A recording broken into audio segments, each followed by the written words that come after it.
Good evening, everybody. And welcome again to a Lyceum night here at Paul Church on the south coast of the UK. We were going to show a pre-recorded Lyceum tonight because I was actually going to be away most of the day. However, that all changed at the last minute, so I thought, oh well, I can hop in and say hello and just have a talk. So just waiting for a few people to join us, excuse me. And somebody, funnily enough, tonight's all about communication, and somebody is telling me that they want to go out. Bear with me. I'll be quiet.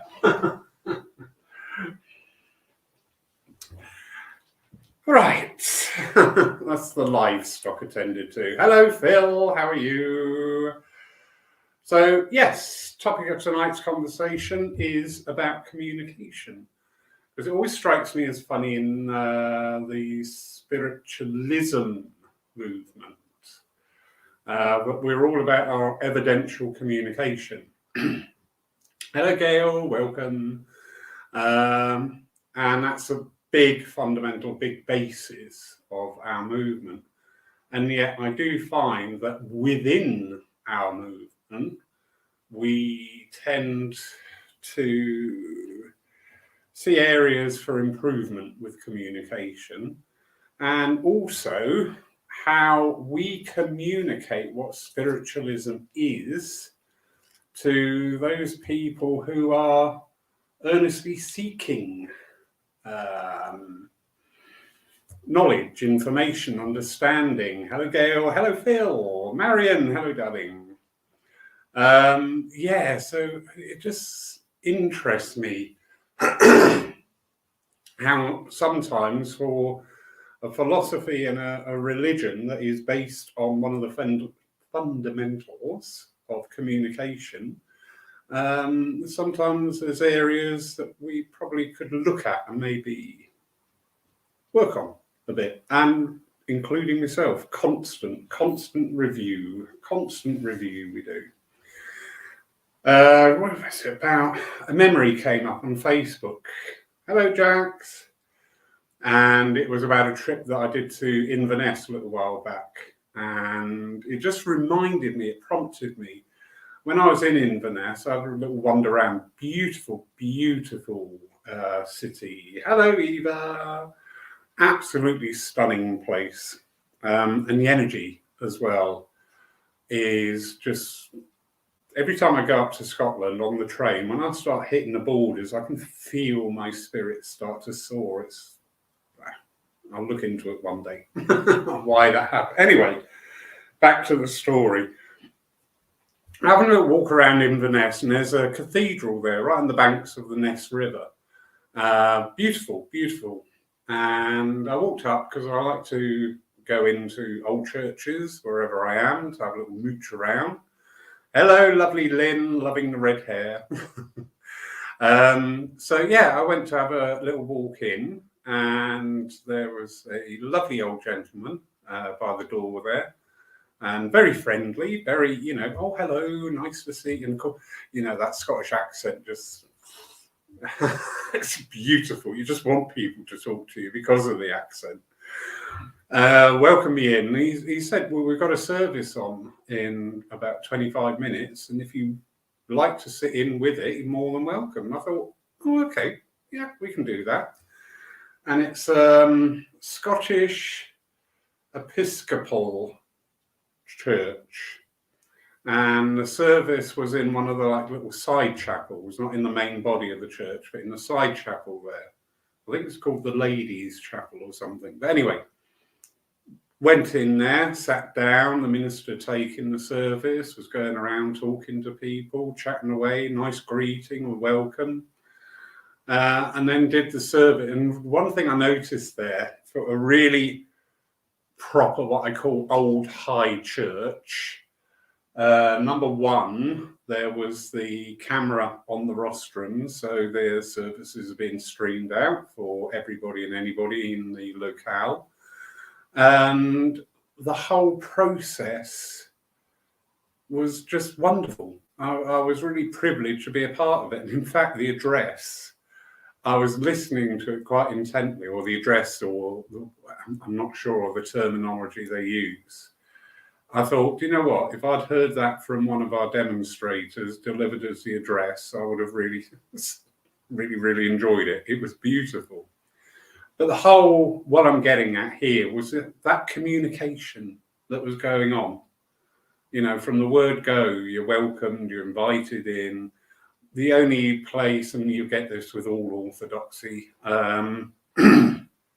is when they do the responses as part of the service, well, not understanding at all what it was. Suddenly everybody was talking and you were like, what am I meant to say? What am I meant to say? But apart from that, it was absolutely wonderful. You know, and I turn the page over there and I look sometimes as a working medium. And I can relay honestly and earnestly.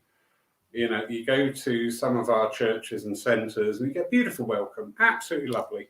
And I have this conversation quite often with some of our demonstrators, that you go in, you're welcomed in, you're made to feel welcome, you're offered a cup of tea or something.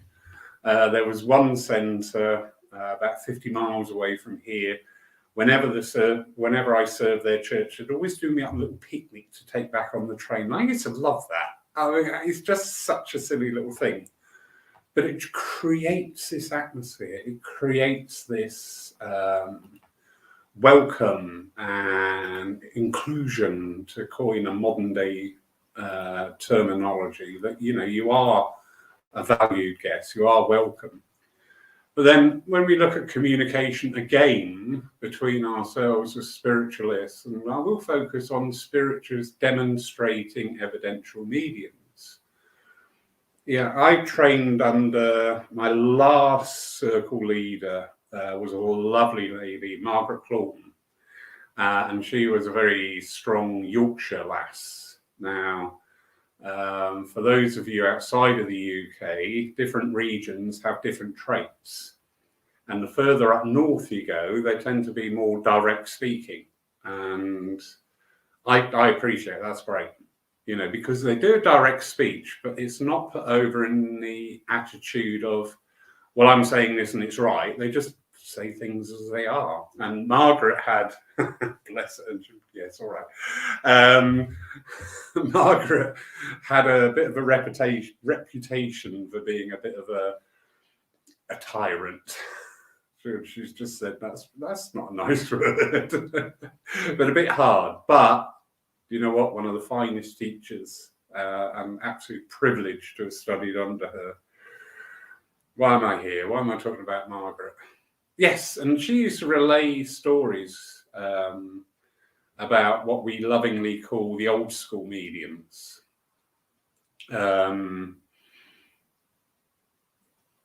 And that was the generation of mediums that was formed in the 40s, 50s, 60s era of the movement.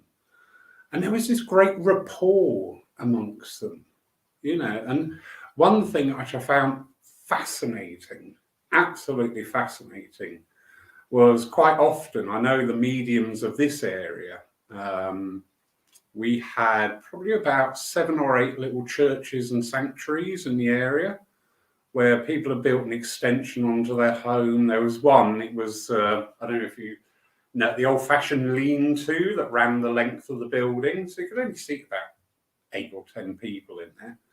But that was, what was that? The Silver Ray. Bessie Cross used to run that. But this rapport and this kinship that the mediums had with each other was quite exceptional, I think.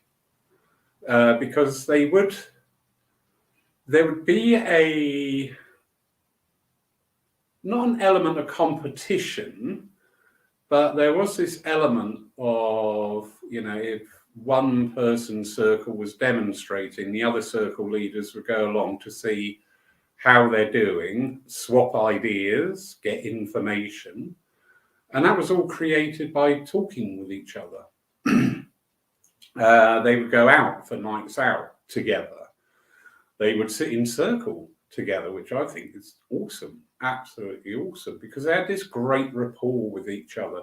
And yet, wasn't always a bed of roses. There were falling outs, as you get within any family. But I look at today's aspect of the movement, and I'm just seeing areas which intrigue me. And please chime in with any comments or anything or observations that you have yourself. Please don't name individuals or organisations. We only do that if they are there to say their side of it on this show. But that energy of actually realising you're all working for the same boss. You're all taking different avenues to the same goal. And it wasn't about the demonstrator. You know, I know with social media, I'm seeing some people proudly saying that they've had 1,000 to even 3,000 comments on a demonstration they've done. But actually, when you analyse all these comments, 99% of them are not interactions. They are just, you know, heart, star, flower, flower. Have you got anything for me? So it's not a real interaction in my book. Nights like this are great, absolutely great, because we can actually talk, we can actually express our opinions, we can actually disagree without falling out. And that seems to be an art lost within our movement. Again, on the communication theme of how do we communicate with people who are new to our movement, who are new to our churches. You know, it's often said up and down the land, we've got to get more people in our church or centre. And I just think sometimes, well, actually, if you analyse that statement, there is the potential there for being a bit, I can't think of the right word, but you're saying not only to people who probably won't hear it because they're not in your church or centre, but more importantly, you're saying it to yourself. And this is where the communication thing comes in. What are we telling ourselves? You know, sit there, oh, we've got to get more people in the church. We've got to get more people to come to our centre. We've got to get more people to come and do this. We've got to get more people.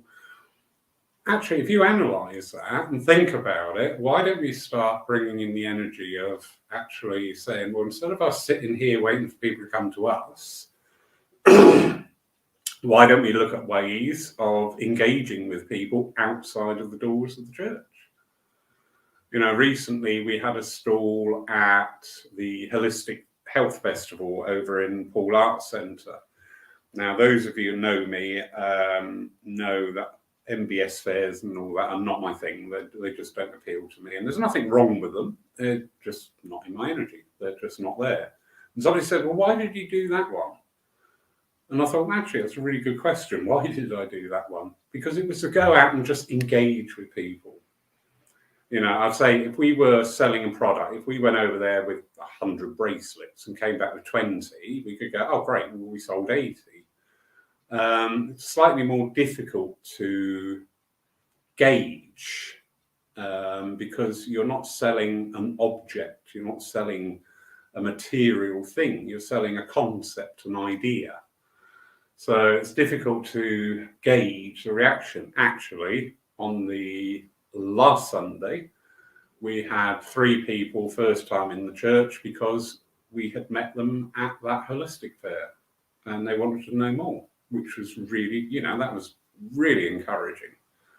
So, you know, this communication thing, not only have we got to look at, I think at times, and I'm not criticising, I'm not picking holes, because I know a lot of churches and centres are totally reliant on committees and small bands of volunteers, unpaid, to keep the doors open. And God forbid, I would never criticise these people do such a sterling job. But I just think sometimes we just need to look at different ways of how do we communicate. How do we, if you're in an area, how would something for you all at home, how would you like to engage with your local community? How would you like to get that message over of what we do? How would you invite people to come try? I always say here at Paul, and about a lot of the things you do, if you liked it and enjoyed it, brilliant. If it didn't like it, or it's not for you, brilliant, because you came in to find out for yourself. We're not going to secure everybody that walks in the door as a permanent member of our church. I love it here. People say, "Oh, I'm so sorry I wasn't here last week." And it's fine. You're here when you need to be. Your religion or your philosophy, however you view spiritualism, has got to be part of your life. And everywhere there's give and take. So family issues or just really, do you know what, I really don't want to go out today. Absolutely fine. Cherry Ann, hello darling, how are you? Just saying there. Oh, come on. Oh, try again. You're playing up tonight.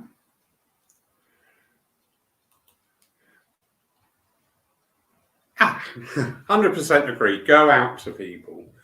Because many are scared of what spiritualism is about. People think we call up the dead.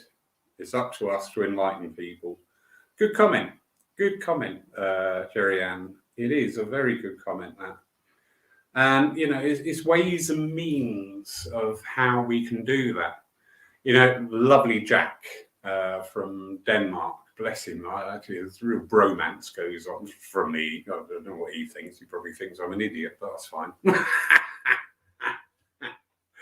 But he said something, and in fact, one of his ideas is going to manifest here at Paul Church on this coming Wednesday about a spiritual cafe night, which is tables, chairs, teas, coffee, sit around and discuss the wider aspect of spirituality. Another thing he said, and I just thought, I love that. And this is something he's done out in Denmark. And if anybody else knows of anywhere else that has done this, please say so, because I think it's an awesome idea. Where they've gone to one of their local coffee shops and held a meeting there. And I don't mean a meeting with a stand-up medium giving messages and addresses, blah, blah, blah. But just that opportunity to sit around and talk about things, because people are interested. And again, this communication thing, sometimes I see it in churches and centres and statements about, people wouldn't be interested in that. How do you know that? How do you know that? How do you know? I was told here when we had the change around after the first lockdown for the Wednesdays, including 2 healing services a month. And I was told quite adamantly, you won't get anybody in. Well, you were wrong. During that time, we got lots of people in. Lots of people had free time. Lots of people are more available because of furlough, etc. And it was really, really busy. Since then, midweek daytime events are getting. I'm telling myself something here, and I've just had to pull myself up. I nearly said getting harder to get people in, because again, I've taken that stance of what I'm offering is right. I've got to make people understand it. In fact, I've looked at it the other way and just gone, well, do you know what? On a Wednesday afternoon, a lot of people are working. A lot of people aren't available. They are more available in the evening. And that's what we've done. We switched over to the evening sessions. So, thank you. That was quite good.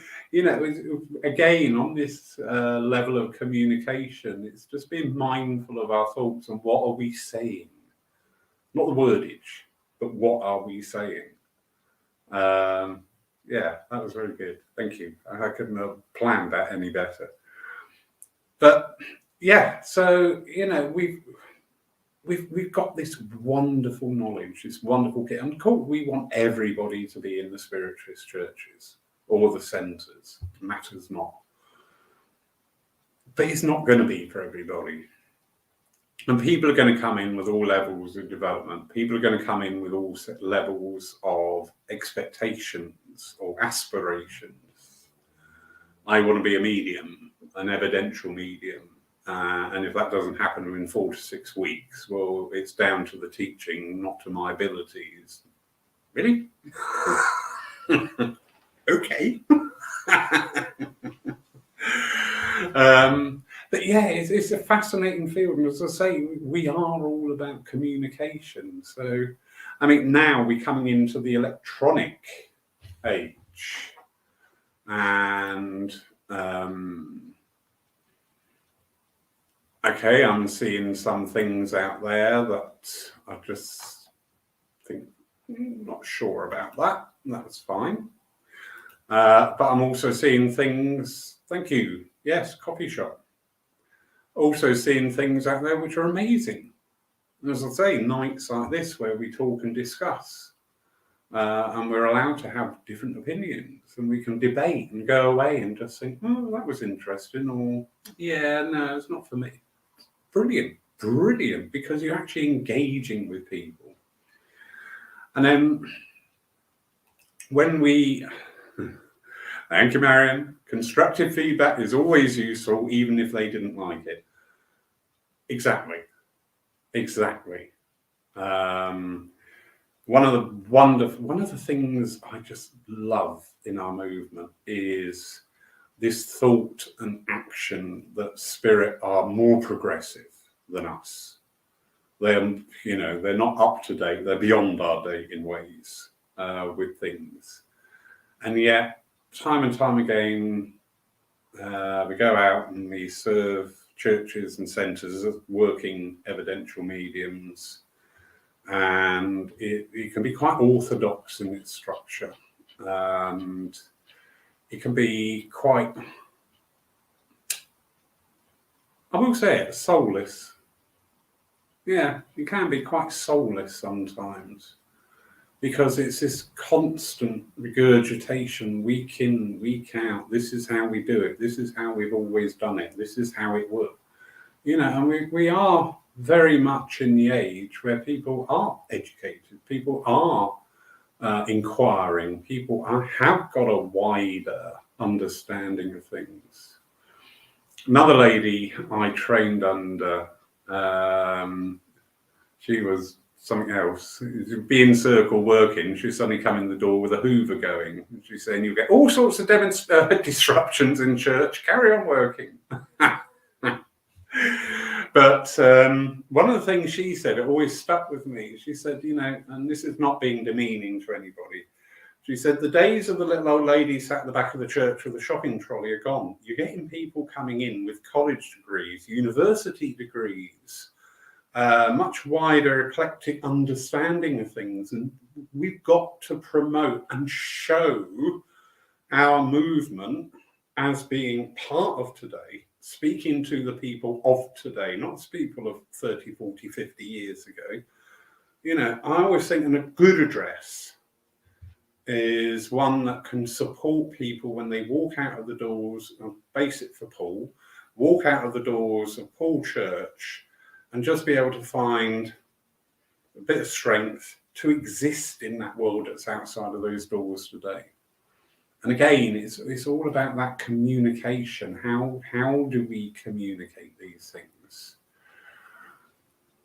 Julie, lovely Julie. I'd love your flower shop, love. That was very pretty. Thanks for sharing those pictures.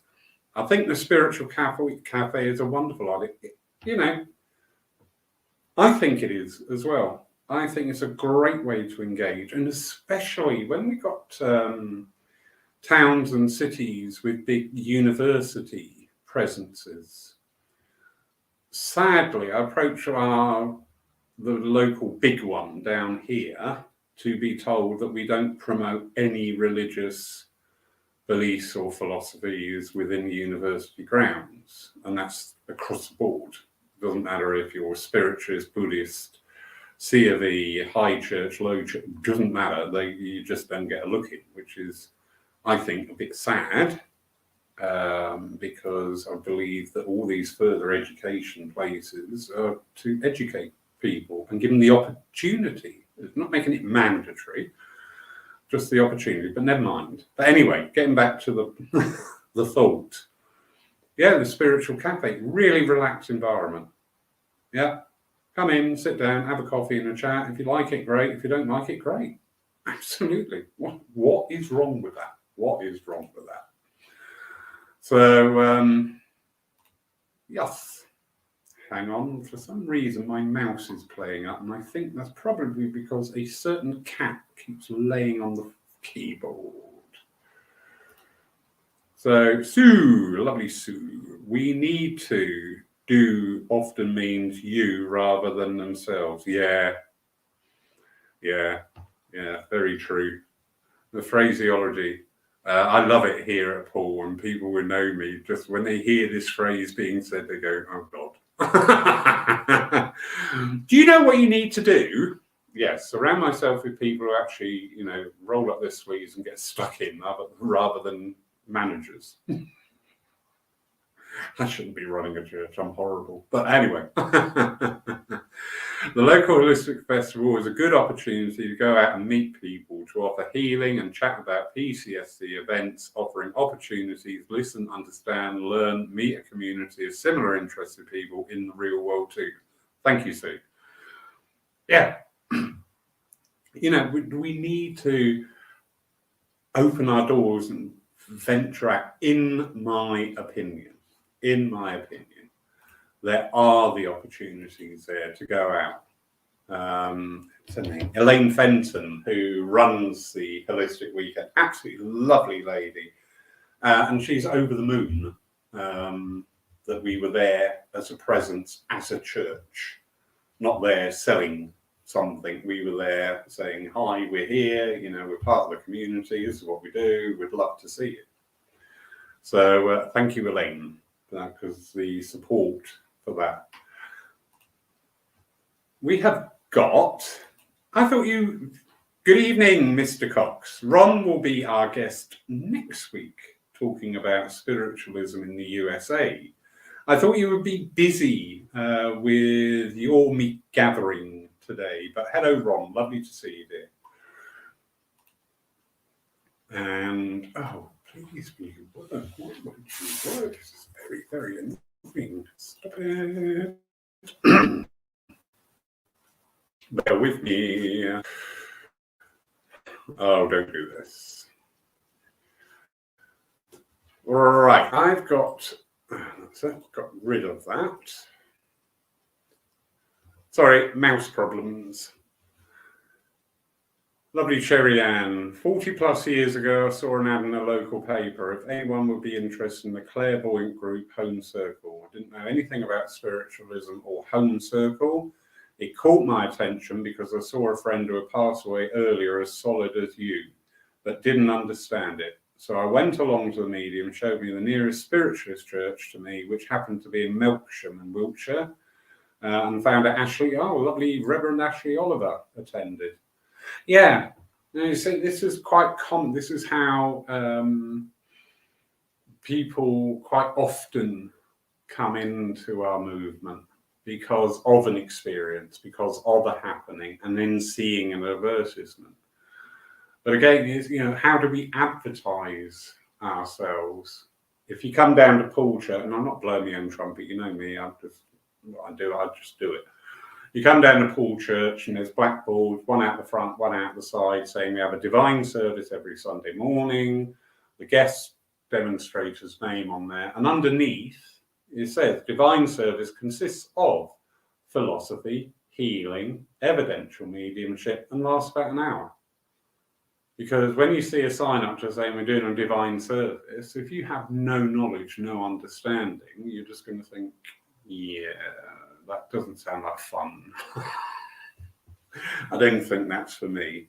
But if you get people that information, And again, with that communication,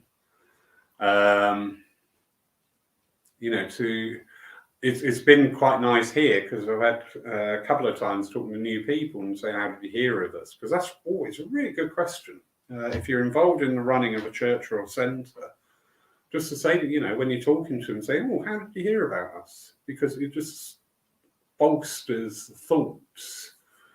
And I've had a few people say, oh, I saw the sign outside. And I think, great, it's worth doing. Brilliant, brilliant, brilliant.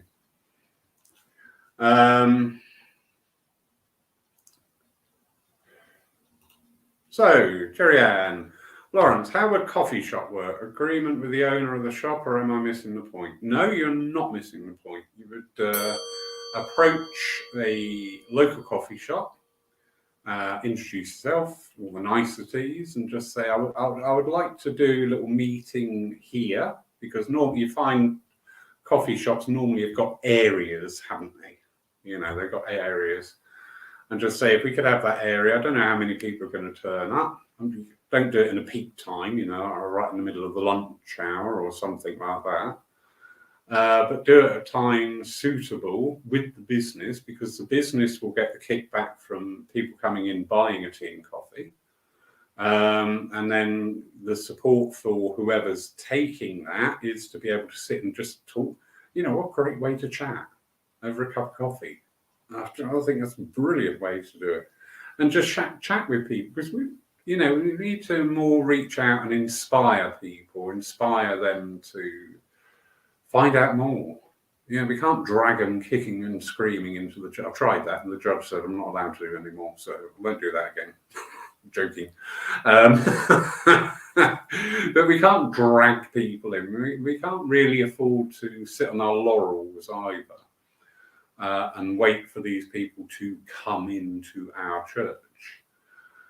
We are seeing, I've noticed today, there was one of the big London churches advertised that they are not doing any more divine services until later in the year. How sad is that? That must be heartbreaking for the committee, but then, it's finding that inspiration and we are seeing falling attendances, and the reasons behind that, in my opinion, are that we are not engaging with people. Took some friends to a church service on one of the rare occasions where I could get out and go to a church service and I didn't have to do anything, which was how wonderful was that? And not being hypercritical and no axe to grind, it was a pretty desultory evening. It was just sort of like walk in, hello, sit down, get spoken at, not with. And the evening was over. And I thought, I haven't got much upliftment out of tonight. And again, I'm not saying that being critical in any negative way. I just didn't feel it. I didn't feel the love, the joy, or anything. And again, on the communication side, is there opportunity there to bring that communication and engagement with our congregations into our services? I believe there is. I've done it a few times, giving addresses not only here at Paul, but outside other churches and centres, of shortening the address slightly and just saying, handing the floor over to people and saying, have you got any questions about spiritualism? Ask people, invite them. And do you know what? People join in. People like that, because I think in this day and age, after the last 3 years, to be involved and acknowledged and to actively participate in something is great value to people. It makes you go out, oh my God, that question has been bugging me for years, or I'm not sure about his answer. I'm going to ask somebody else. And that's fine. That's great. This is how we grow and evolve. So, yeah, Carrie Ann, approach a local coffee shop. It's getting the advertising out there as well. So it's sort of like, it's looking at what is going to be, sometimes we've got to be quite commercial about things because we are running a business, and it's got to be run on a business ethos at times. So looking at what is going to be your target audience. So how do we reach our target audience? Social media, brilliant. Facebook, Instagram, great. I use a website Nextdoor, which is very handy because that is people in your very local community. That is people literally next door to you. That's a very useful form of advertising. I know a medium who is, I call him Flyboy because he goes out and he puts flyers out everywhere. And I think that's great. It's not for me. I don't do that. But they go around their local town, and especially on a weekend day when the market's on, and handing out flyers. I've become a bit immune to bits of paper being thrust at me, so I'm probably judging it on that energy, and that's wrong of me. But it's just identifying what is going to be the potential for the uptake there. And then going for that, not just sitting back and waiting for it to happen. Lovely Phil Maltboy. Education, creating interest in the subject, moving away from formula spiritualism, introducing new ideas, diversity, music, participation, more interactive spiritualist teaching. The possibilities are endless. Phil, yeah. And I know that you work at this. I've seen, and Yanis is in the room, I believe, tonight as well, that the work you've done together on your afternoons of philosophy, and correct me if I'm wrong, up there in Hitchin, been great, because I know that if I were to attend one, that I wouldn't be sat there in a dull, dry, sterile lecture. I would be part of a group talking about things and discussing it and engaging. And yeah, the education side, really important, because I know I've mentioned this before. I'm not sure if on here. Anyway, as a working medium, I found my address was going on and revolving around circles, and I was talking about some of the greats of the past. The names like Gordon Higginson came to mind, and a few others that have just gone right out of my mind at this time. And it just suddenly became very evident. When I asked the question, have you heard of these names? Nobody had. Not a soul. And I'm just like, wow, okay. And I repeated that experiment at another church, and no wonder my bookings are going down. Never mind. I repeated that at another church and centre, and again, zero response. And I just thought, wow. I'm not saying we've got to thrust information down on people, but we certainly make it available. We do a service here at Poole, and that's a Lyceum service, where instead of the philosophy part, the address, we would hear something about a person or an establishment or an organization with their roots in spiritualism. And people really enjoy that because, it engages. We can't have people sat there just, nothing to interact with, nothing to sort of like stir the soul. And this is what we should be doing. We're all about the spirit outside and the spirit within, and this communication. So there's lots of things there. Introducing new ideas, brilliant, Phil, because again, sometimes the energy you meet when you talk about new ideas are either, well, we've always done it this way. That's absolutely fine. Brilliant.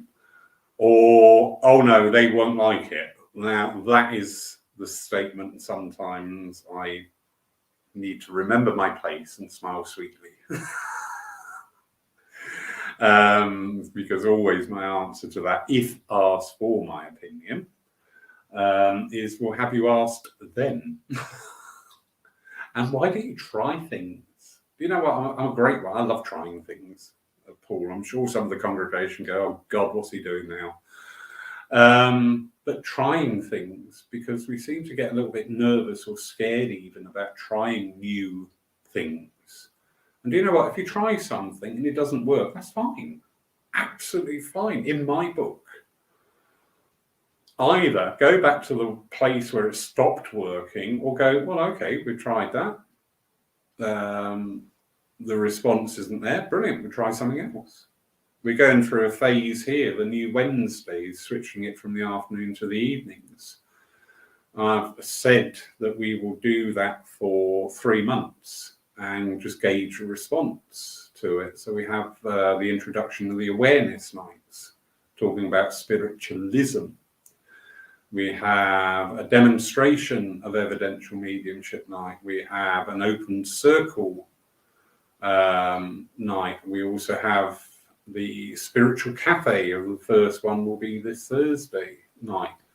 And, you know, run it for 3 months. And if they are successful and they're supported and they serve a need, great. And if they're not, that's fine. Try something else. Yeah. I don't get what the fear is. I really don't. I just don't get the fear. All right, there's been times I'm thinking, okay, let's see what happens. But I wouldn't stop anything for fear. I would stop things because they were not part or commiserate with the ethos and the philosophy of the church. That's fine. I'm not saying, you know, throw your bag in and do whatever. But your fundamentals is, you know, what is your church will centre all about, and then build from there, because that is the intent. That's a keystone, cornerstone. But we can introduce new ideas. Music, again, lovely. People who have been to Paul or seen Paul online will know last Sunday's choice of music. I was thinking, I'm a little bit hesitant about this, but I know I've got to play it. And it was Let Your Light Shine, this little light of mine, that's the one. But it was a really modern arrangement.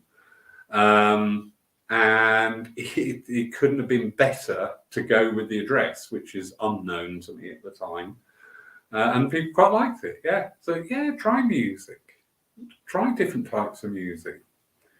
But, yeah, Phil, I know you're an extremely good educator. And you're saying all the right things. So more power to your elbow, mate. Because these are the energies we need to bring into our movement, especially, you know, in our churches and centres physical, and also with our online presences, our online presentations, and how we approach things. It's on the 4th. Beg your pardon, Ron. You've got a service later tonight. Oh, you're with me on the 4th. You're with us on the 4th. All right, I haven't got my diary up on the screen. Don't test me. We're looking forward, whenever it is, Ron, to talking to you. Have a wonderful, wonderful service tonight over there, sir. But yeah, the approach sometimes on our online, you know, this Pandora's box has been opened up now, and it's never going to shut. Simple as that. It won't be taken away unless they unplug the internet. So how are we presenting ourselves out there? I'm seeing a lot of transference of this is the format we use for our service, so this is the format we are going to present online. And I just think, why are you doing that? I was invited to do an evening of evidential mediumship, and it was 2 hours long. And I said, why is it 2 hours? Because that's what our people want. And I'm like, thank you very much for the invitation. I'm afraid I'm going to have to decline you, because number one, doing evidential mediumship with nothing else to support it for 2 hours is not for me. It may be for other people, that's great. But I'm just sort of like, I can't quite see the purpose of that. But never mind, that's my own thoughts. But we have got wonderful people out there. I know Jack and Lola tonight are working with a group online, and I've seen their services, and they really go for it. And all power to their elbow. The music's really uplifting. The format brings in the philosophy, brings in the healing, brings in the evidential mediumship, and presents it, really, really, really well, really well. So, again, there is so much potential out there, and just look at and constantly review what we're doing, constantly review where we are, why are we doing this.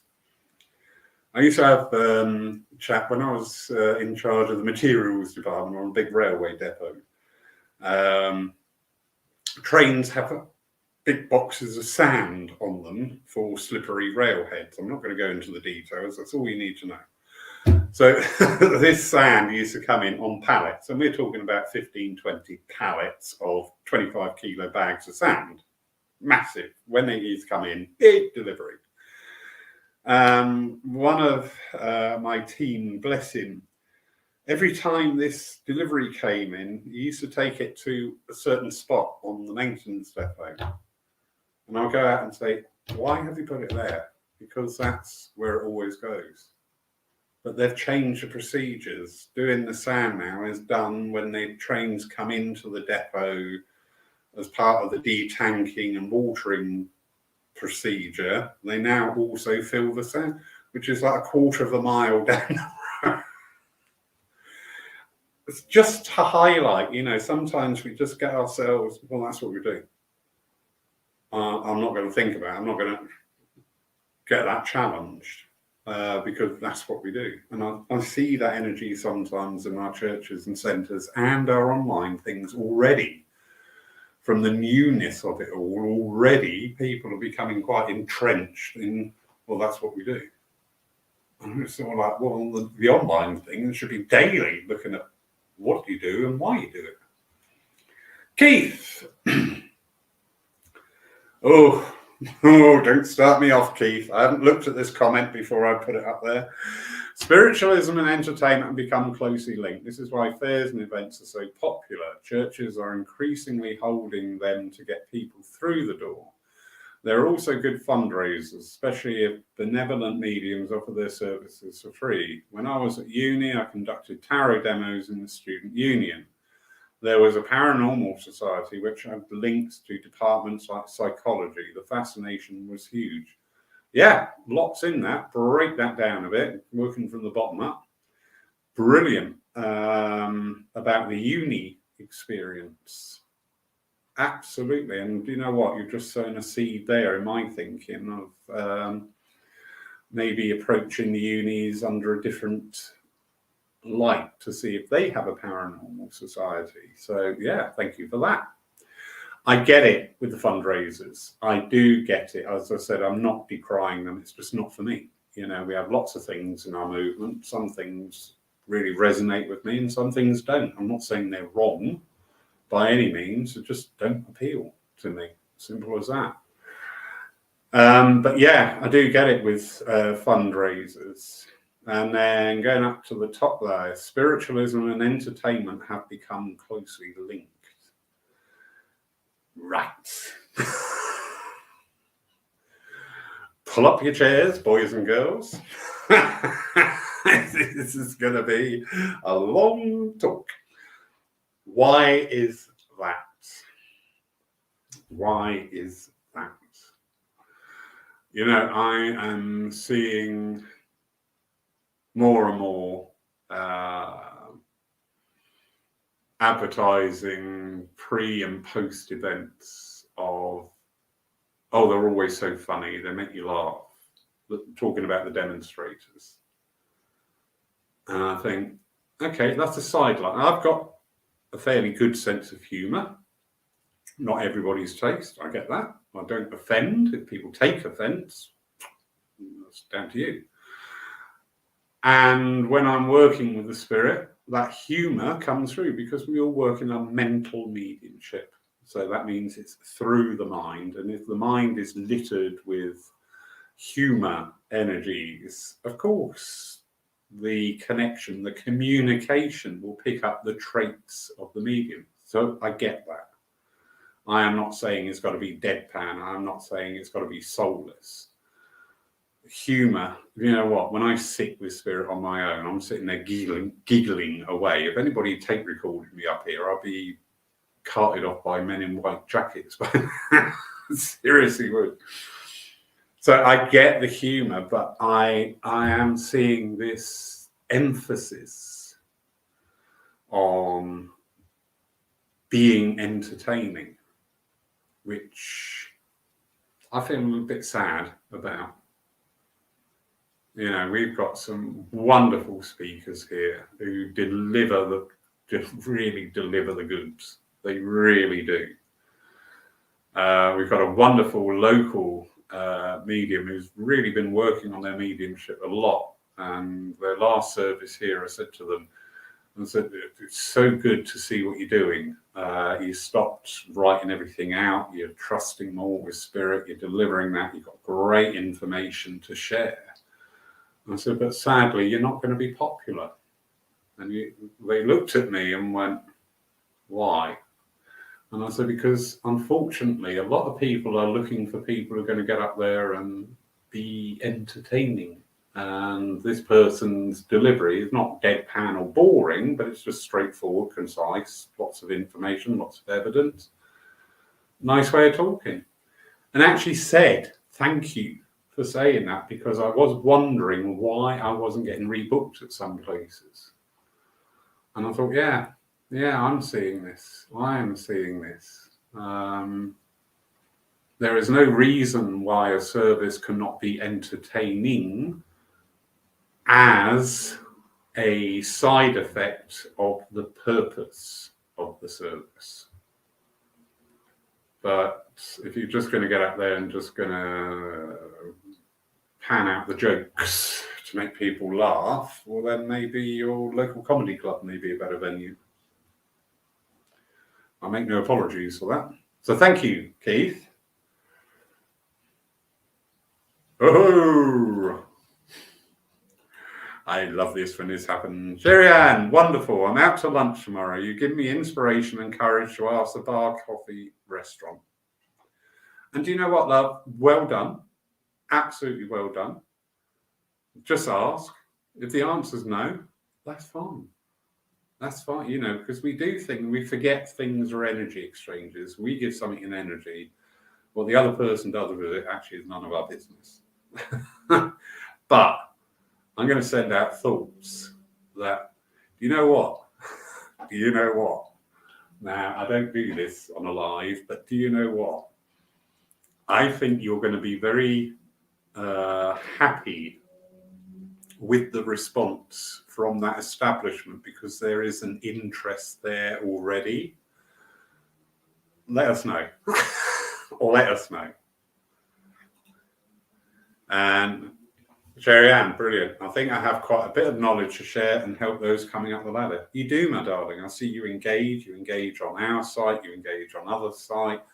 I know you've got that underpinning education and information to share, and the route to delivery as well, because of your personality and your approach with people is very amiable.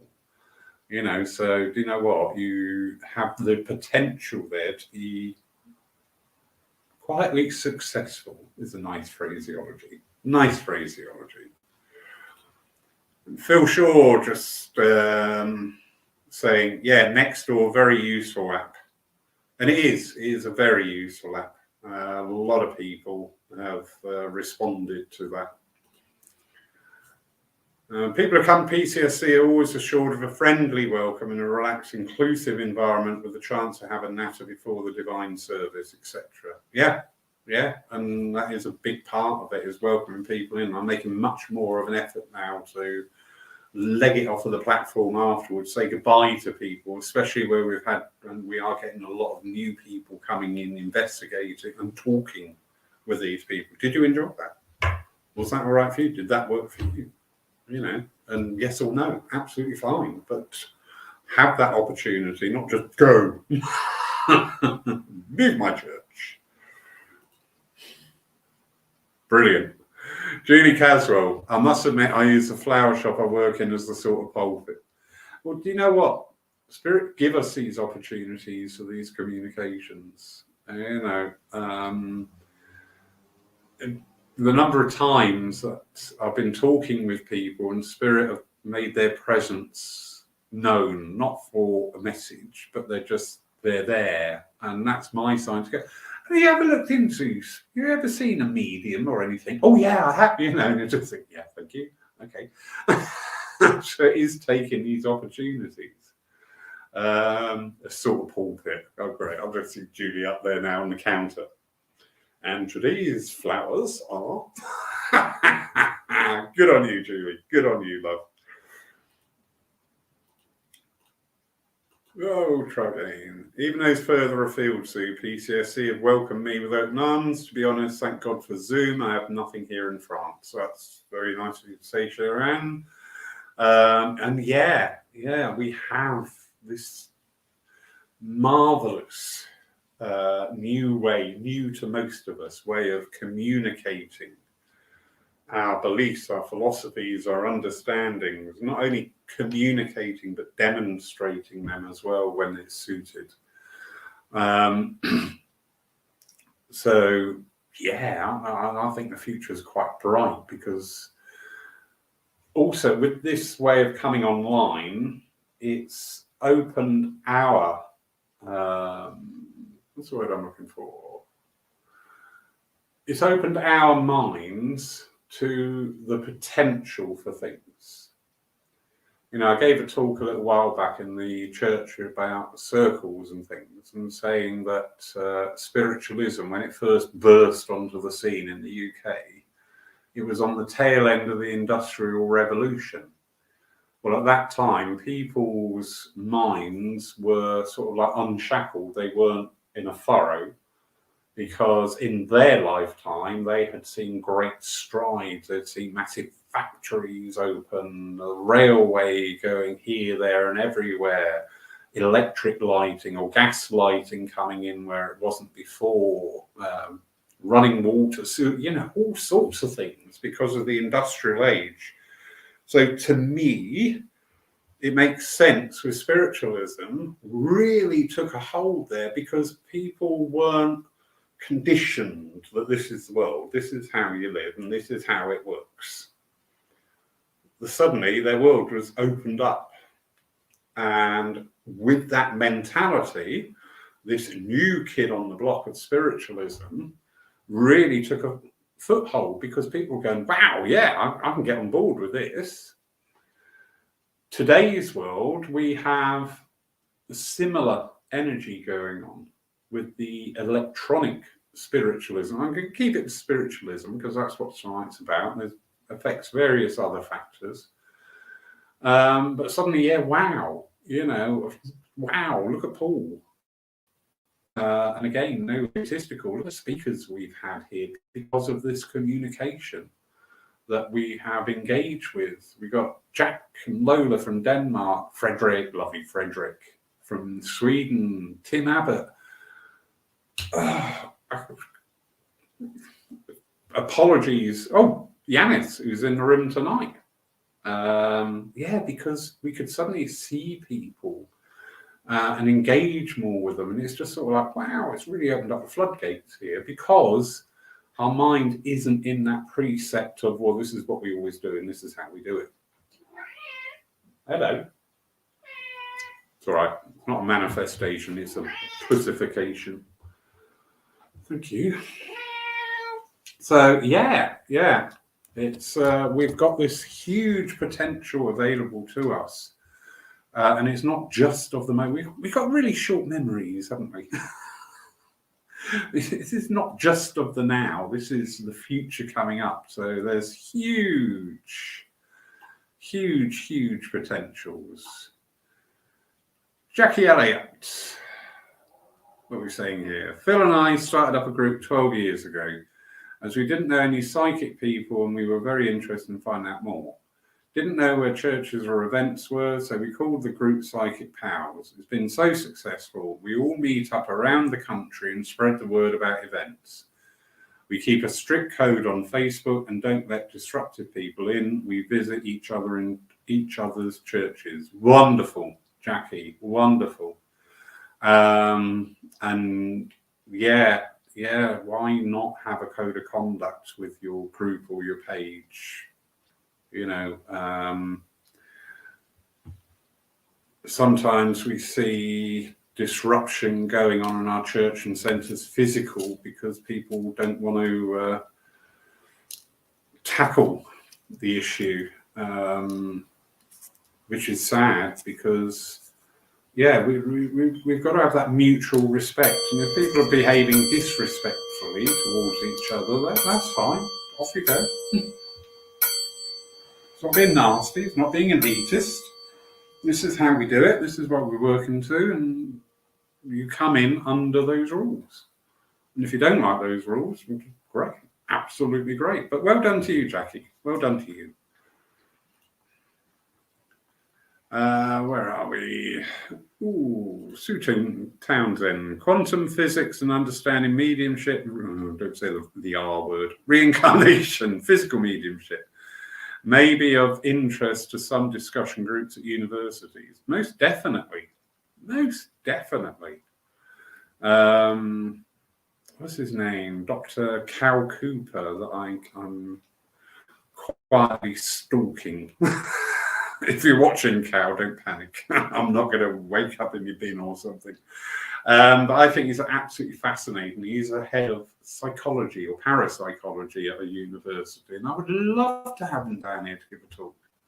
Absolutely love to have him down and give us the benefit of his knowledge and whatever. So, yeah. Yes. And we've got to engage more with the sciences and not be afraid of them. Lovely Marion, there isn't a problem with appropriate humour as long as it still reverence what we do. Couldn't agree more, Marion. Couldn't agree more.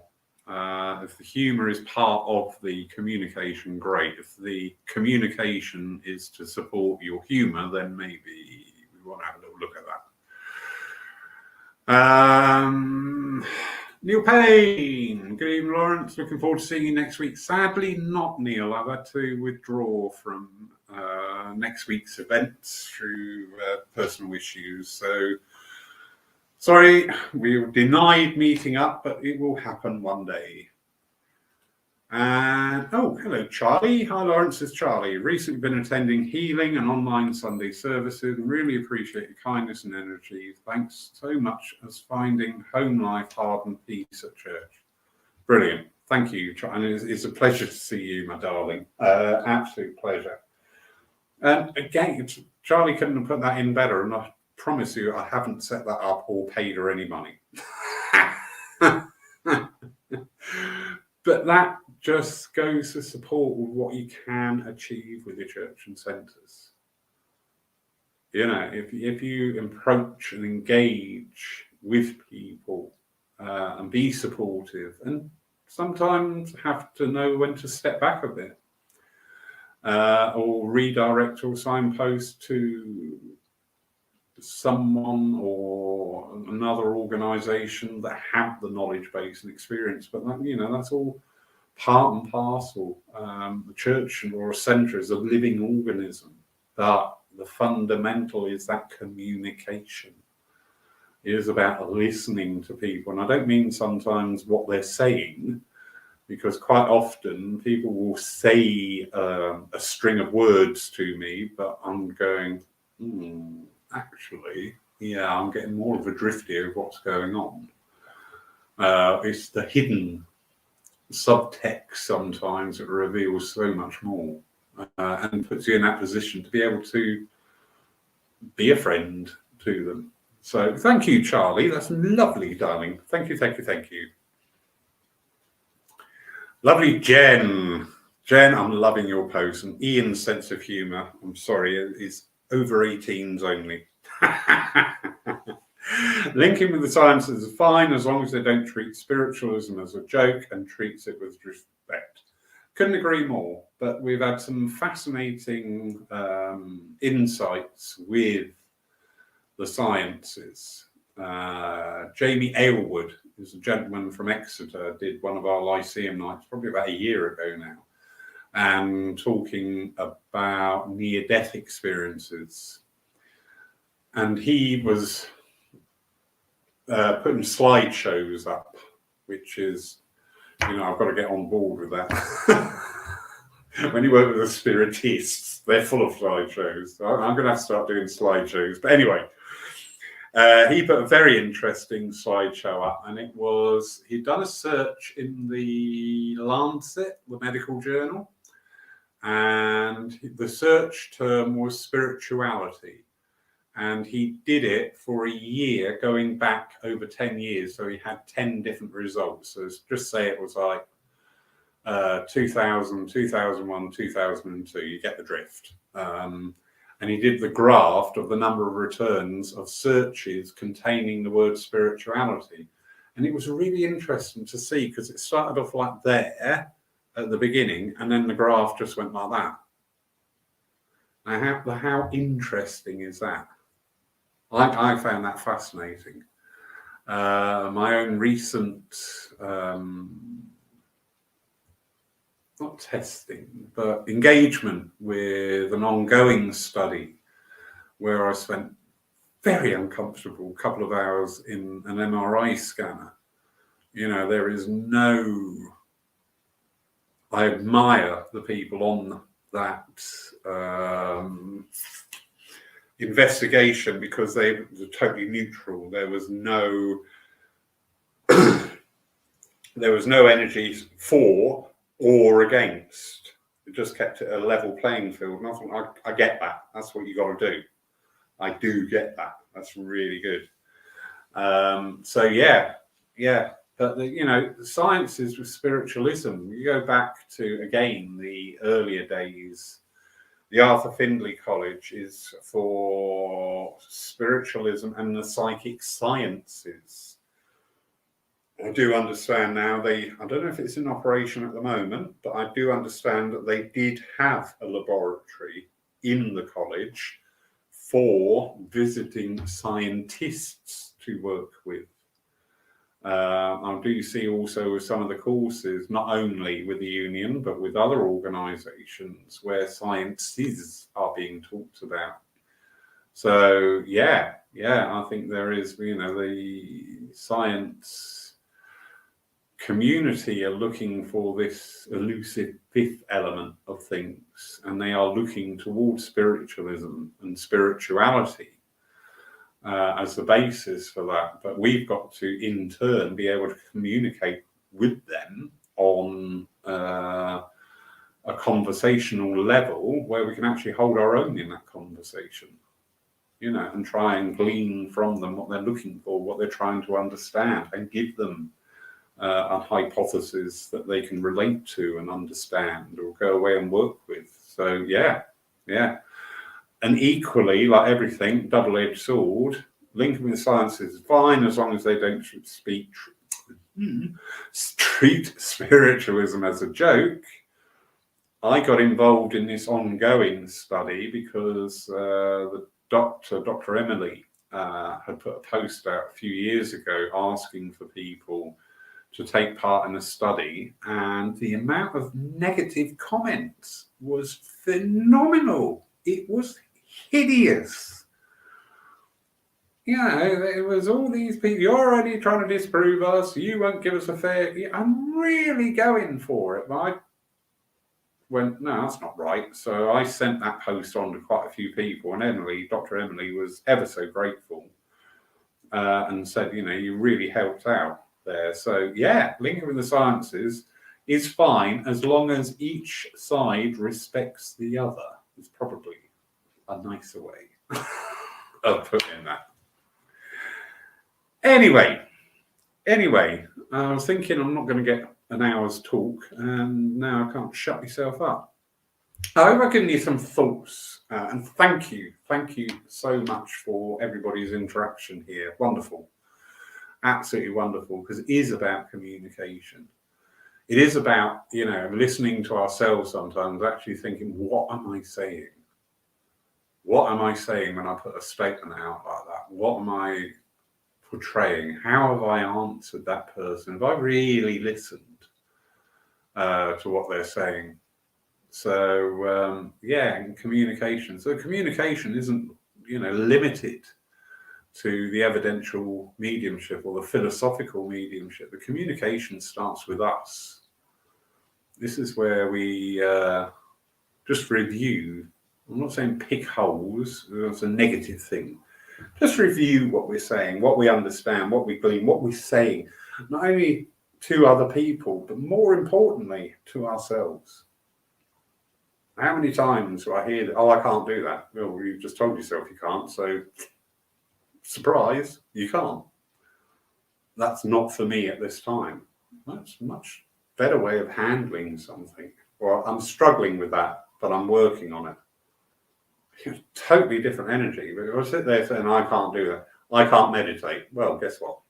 You're not going to be able to meditate, are you?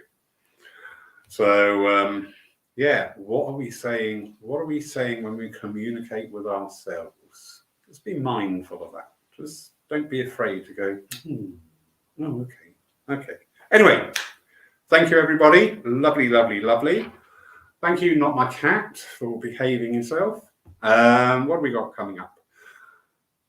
We have tomorrow our live stream service available to view only at home. And that's with the lovely Carla Hain. So that's 11 o'clock GMT on our Facebook and our YouTube channel. We will also be streaming our first spiritual cafe night on Thursday.